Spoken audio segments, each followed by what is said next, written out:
मराठा आरक्षण वैधतेवर पुढची सुनावणी 18 आणि 19 जूनला 10% मराठा आरक्षणाविरोधातील याचिका लवकर निकाली काढण्याचे सुप्रीम कोर्टाचे हायकोर्टाला निर्देश.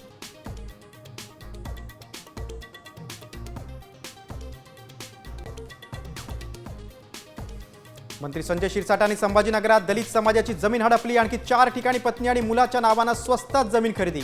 माजी खासदार जलील यांचा गंभीर आरोप.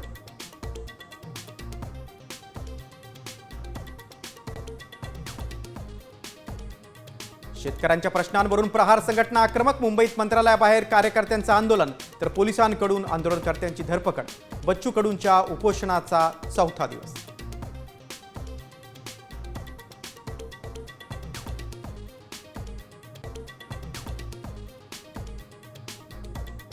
राज्यात मान्सूनचं पुनरागमन. पुढचे 5 दिवस जोरदार अलर्ट. मुंबई पुण्यात कोसळणार मुसळधार तर 13 जिल्ह्यांमध्ये अतिमुसळधार पावसाची शक्यता.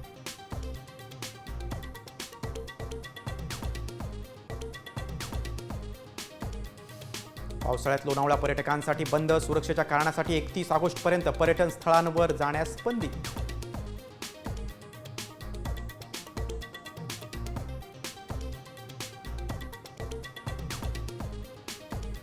शासकीय निमशासकीय सेवेतील निवृत्त अधिकाऱ्यांना पुन्हा सेवा बजावता येणार. कंत्राटी पद्धतीनं नियुक्ती करण्याचा शासनाचा निर्णय. वयाच्या 70 पर्यंत सेवा देता येणार. आषाढी वारीसाठी 15 लाख भाविक येण्याचा अंदाज. वारकऱ्यांना गावातूनच मिळणार एसटी बस. तब्बल 5000 बसेसचं नियोजन.